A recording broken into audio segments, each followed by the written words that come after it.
Ini adalah kiriman daripada saudara Muhammad Hilmi. Muhammad Hilmi menghantar kiriman kepada saya, dia warkah untuk Datuk Seri Presiden. Saya harap Presiden UMNO dengar ni. Ini surat terbuka daripada akar umbi UMNO. Bertarikh hari ini. Dia kata, Assalamualaikum Tuan Presiden. Datuk Seri Dr. Ahmad Zaid Hamidi. Saya doakan Datuk Seri dalam keadaan sihat sejahtera dan selamat menunaikan ibadah puasa. Maafkan saya, hari ini saya terpanggil untuk meluahkan rasa sedih kerana tidak tahan lagi melihat polemik dan situasi semasa negara yang kucar-kacir. Saya rasa Datuk Seri Presiden amat memahami untuk saya bercakap secara berdepan, saya bukanlah sesiapa kerana jarak antara kita bagaikan langit dengan bumi. Datuk Seri seorang Presiden parti yang mewakili 3.3 juta rakyat orang Melayu, manakala saya hanyalah seorang ahli UMNO biasa di kalangan 3.3 juta. Sedih juga saya dengar kenyataan begitu. Katanya Datuk Seri, seluruh akar umbi dan perwakilan sudah pun memberi mandat untuk menarik sokongan kepada kerajaan PN. Tapi hingga hari ini masih tidak dilakukan. Tindakan kerajaan PN masih berleluasa. Hutang negara terus meningkat. Dah katanya hampir 75 bilion hutang baru dalam masa setahun pemerintahan. Belum lagi aset-aset negara yang telah dijual. Syarikat gergasi lari tinggalkan negara kita. Pelabur-pelabur juga keluar dari negara kita. Dan kita jauh ketinggalan berbanding dengan negara-negara ASEAN. Malaysia sudah menjadi negara yang mundur. Jadi Datuk Seri Presiden masih tunggu apa lagi? Ini tu dia kata, Presiden tahu atau tidak bahawa Presiden hanya dijadikan bahan jenaka di media sosial setiap hari. Mereka mencabar Presiden, tarik sokongan kepada kerajaan PN, tapi Presiden hanya diam membisu. Mampu atau tidak sebenarnya Presiden? Mampu atau boleh tak boleh ni? Kami tahu Presiden. Ada segelintir Menteri UMNO tidak menyokong Presiden kerana mereka hanyut kekenyangan dengan jawatan, wang ringgit dan kuasa. Jadi Presiden harus ingat, ini bukan kemauan Presiden. Ini adalah kemauan akar umbi UMNO. Apakah Presiden ingin dihukum dalam pemilihan yang akan datang kerana gagal mempertahankan suara akar umbi? Ini surat yang dituliskan. Tunggu apa lagi, wahai Datuk Seri Presiden? Abaikan mereka yang ingin terus bercinta dengan PN, wahai Presiden. Semua akar umbi tahu mereka duduk di situ bukan kerana perjuangkan UMNO, tapi kerana perjuangkan harta dan ringgit mereka. Biarkan mereka bertanding dalam PRU akan datang menggunakan tiket bersatu. Adakah Presiden rasa mereka berani? Pasti mereka kecut, wahai Datuk Seri Presiden. Mereka sendiri tahu. Bersatu telah ditolak oleh rakyat seluruhnya. Jadi mereka pasti dibenamkan dalam pemilihan akan datang. Jadi tunggu apa lagi, wahai Datuk Seri Presiden? Datuk Seri Presiden, bukalah mata dan tanyalah minda. Lihat apa yang Kerajaan Perikatan Nasional lakukan pada hari ini. Rosak negara dan rakyat semakin susah. Adakah Datuk Seri Presiden masih lagi mahu bersekongkol dengan kerajaan yang gagal? Tunggu apa lagi Datuk Seri Presiden? Sudah-sudahlah, dia kata. Kita UMNO ni sudah beri dukungan untuk mereka membentuk kerajaan. Tetapi mereka memijak-mijak kita. Membuli, mencerca, memberikan gelaran binatang dan macam-macam lagi. Mereka gagal mentadbir negara. Tapi UMNO pula yang dipersalahkan. UMNO pula yang mereka desak untuk melakukan pemilihan. Presiden dan timbalan Presiden pula yang mereka ingin gulingkan.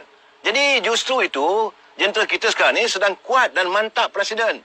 Ketua pemuda, ketua wanita, ketua puteri, semua pimpinan bahagian mempunyai pengaruh dan pengalaman dalam 3 tahun mentadbir UMNO dalam waktu yang getir. Masa, tenaga, wang ringgit kami dibelanja tanpa bantuan dari mana-mana.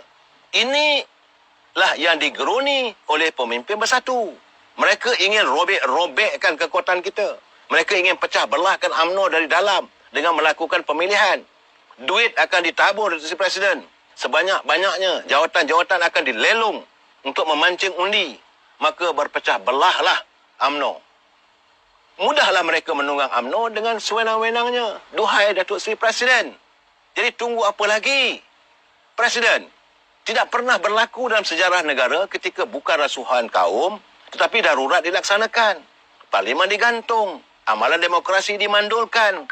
Ahli parlimen tidak boleh bersuara dan membawa masalah rakyat. Mereka terpaksa lakukan kerana mereka tahu keabsahan legitimasi seorang Perdana Menteri yang didukung oleh ahli parlimen yang tidak mencukupi. Jadi tunggu apa lagi Datuk Seri Presiden? Soalnya di sini, kedudukan rakyat atau kedudukan diri sendiri. Saban hari kita lihat kadar pengangguran semakin mencanak tinggi, melebihi 772,900 orang tidak bekerja. Dan ia adalah paling terbesar sepanjang 60 tahun. Tunggu apa lagi, Datuk Seri Presiden? Sepanjang ordinan darurat dilaksanakan, sudah 4 perwartaan mereka lakukan. Menaikkan saman sehingga 10,000 bagi pelanggaran SOP COVID-19. Adakah rakyat saja yang menjadi mangsanya? Mereka naikkan saman sehingga 100,000 atas penyebaran berita palsu. Mereka gantung akta kewangan supaya kerajaan boleh pinjam dan belanja suka hati. Dan mereka juga meminda akta kumpulan wang amanah negara supaya kerajaan boleh korek tabung amanah masa depan negara. Sama yang saya sentuhkan tadi dia. Jadi tunggu apa lagi, wahai Datuk Seri Presiden? Apa yang penting negara ini kecil. Hanya memiliki 33 ke 35 juta rakyat. Tetapi kes COVID melepasi 300,000 kes yang terkumpul. Datuk Seri Presiden juga tahu berbilion wang sudah dibelanjakan. Tapi program vaksinasi bergerak perlahan. Tunggu apa lagi, Datuk Seri Presiden? Rakyat bawahan masih tidak diberikan vaksin.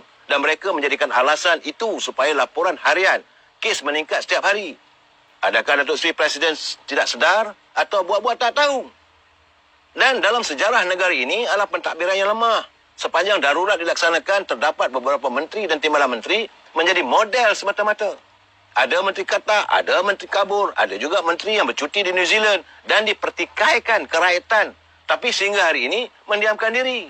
Ini tunggu apa lagi, Datuk Seri Presiden? Saya baca, saudara, jangan kita panjang ni. Saya pun mencungap nak baca suratnya, saudara, ya. Jadi tunggu apa lagi? Datuk Seri, gaji timbalan menteri dan menteri Perikatan Nasional antara 30,000 hingga 60,000. Tidak termasuk elang-elang lain. Tapi lihatlah apakah hasil untuk negara dan rakyat ketika ini. Gaji mereka tinggi, tapi mereka beri alasan kerajaan tidak punya wang. Mereka harapkan penjawat awam mewakafkan gaji untuk negara. Sepatutnya potonglah gaji menteri, timbalan menteri. Jadi tunggu apa lagi, duhai Datuk Seri Presiden? Tidak cukup dengan itu, Datuk Seri Presiden. Masjid di kompaun 10,000. Penuntut kolej matrikulasi didenda. Remaja di Melaka dikenakan denda. Itu belum masuk isu exhaust dan memacam masalah rakyat yang lain. Datuk Seri Presiden, kerajaan PN tiada lagi sokongan.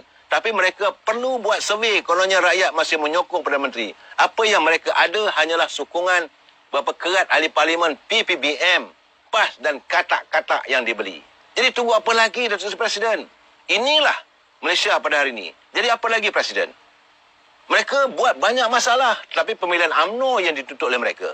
Kenapa? Kerana mereka tahu Datuk Seri adalah ancaman buat mereka.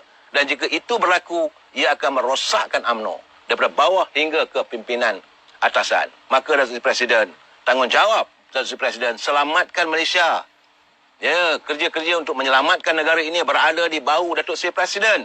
Kami merayu pada Datuk Seri Presiden, tolonglah selamatkan Malaysia, selamatkan kami, selamatkan anak-anak kami. Kami seru, tariklah sokongan segera dan jangan biarkan barah makin melarat. Itu catatan daripada saudara Muhammad Helmi yang berseru dan menzahirkan. Dan hari ini bila UMNO, Majlis 3 UMNO tidak memutuskan, tentulah ini mengecewakan warga UMNO. Ya, saudara Muhammad Ismail, saya tidak mahu menyentuh soal begitu. Jadi kita masalah sekarang ni, takkanlah kita serahkan semua buat di atas bawah Presiden. Kerana tadi mesyuarat tadi, semua ada. Cuma yang tak ada tadi, timbalan Presiden. Timbalan Presiden dia membuat rawatan sebab tengkuk dia ada operation ataupun pembedahan. Jadi lain semua ada. Jadi janganlah dia letak bau Presiden saja. Tapi saya membacakan ini tulisan dituju kepada Presiden dan ahli-ahli majlis tertinggi. Nak tunggu apa lagi? Anda bertanggungjawab. Ini keadaannya. Jadi sejauh mana pemimpin UMNO dilihat rakyat lebih mementingkan kehendak rakyat supaya kepimpinan akan kekal di hati rakyat. Saya sempat juga saya berbisik pada Presiden tadi. Saya tahu beliau pun dalam keadaan resah. Resahnya kerana dia tahu tuntutan rakyat. Tapi bagaimana yang dinyatakan kepada saya? Dia kata kalau kita buat pun tak ke mana. Sebab kerajaan ini adalah kerajaan darurat. Sebab itu saya yakin apa yang dilakukan oleh Majlis 3 UMNO hari ini adalah untuk menanti keputusan pertemuan antara Duli Yang Maha Mulia Pertuan Agong, kerana baginda telah pun menyatakan akan berjumpa dengan pimpinan daripada PKR, pimpinan daripada DAP, pimpinan daripada Pejuang, pimpinan daripada Amanah dan parti-parti yang lain berhubung dengan penarikan semula titah perintah darurat dan mahu supaya parlimen dibuka semula. Jadi kerana itulah Majlis Tinggi UMNO membuat keputusan. Jadi kita tunggu dulu. Tapi masalah pada rakyat sekarang ni, nak tunggu sampai bila lagi Datuk Seri Presiden? Kami dah letih. Rakyat dah letih ni. Tapi kalau kita buat pun betul juga. Kalau kita buat, tak ada hasil. Buat macam mana? Apa yang UMNO boleh buat sekarang ni? Kerana perlu diingat ya saudara, UMNO bukan kerajaan. UMNO sengaja sebahagian daripada kerajaan. UMNO bukan macam UMNO ini sebelum pilihan raya ke-14 dulu. Kalau sebelum pilihan raya 14 dulu, UMNO memerintah. UMNO yang dominan, UMNO memerintah. Jadi dasar-dasar negara ini ditentukan oleh Majlis Kerja Tinggi. Hari ini, Majlis Kerja Tinggi bersidang hanya boleh membincang dan minta, menuntut. Tuntutlah, sebab kita tak ada kuasa. Yang ada kuasa sebahagian daripada menteri-menteri ini, daripada UMNO yang duduk dalam jemaah kabinet. Sebab itu, banyak saya tengoklah teman-teman menghantar kiriman pada saya senyum je. Dia kata, kenapa hari ini orang mempertikaikan kabinet? Saya kata, kenapa pula? Kerana dalam kabinet banyak mangkuk. Nah, ini kalau UMNO tarik diri, PN tumbang. Ini tidak berlaku begitu. Dia tak boleh tumbang. Kerana kerajaan hari ini adalah kerajaan darurat. Kerajaan yang di-Pertuan Agong. Ini yang kita tuntut sekarang ni supaya parlimen boleh diadakan persidangan, barulah boleh ditumbangkan. Sebab berkali-kali saya katakan bahawa nak menjatuhkan seorang Perdana Menteri ada 4 sebab je. Pertama, dia sendiri nak berhenti. Yang kedua, berlaku kematian. Yang ketiga, dia disahkan gila. Yang keempat, melalui Dewan Parlimen bersidang. Selagi Dewan Parlimen tak bersidang, selagi itu tak boleh nak buat apa-apa. Dan memang kita tahu bahawa Kerajaan Perikatan Nasional dia paling takut, ngeri untuk diadakan persidangan Parlimen. Jadi sekarang ni, saya nampak apa yang dicaturkan oleh UMNO, mereka minta buat sidang dulu Parlimen. Ini soal tarik apa semua jangan timbul. Soal sekali kami nak Parlimen bersidang. Supaya Dewan Negeri bersidang. Supaya keabsahan itu dapat diterjemahkan. Itu yang saya nampak. Tapi bagaimanapun tentu saya juga sebagai warga UMNO, saya juga terkecewa. Kenapa tak buat tindakan? Jadi kadang-kadang kita ambil tindakan yang melulu juga kadang-kadang boleh mendatangkan kemudaratan. Sekarang negara sekarang darurat. Saudara Mat Fazil Kamarul Zaman ya. Memang sekarang negara kita darurat. Jangan kita lupa kita berada dalam situasi negara darurat. Jadi kalau darurat tak boleh nak buat apa sebenarnya. Tarik sokongan pun tak boleh buat apa sebab Agung kata teruskan. Sebab itu kita menanti titah Duli Yang Maha Tua Agung untuk menyelesaikan bila berjumpa dengan pimpinan bila tarikh supaya parlimen boleh bersidang dan sama ada darurat ini dia diangkat semula. Itu kan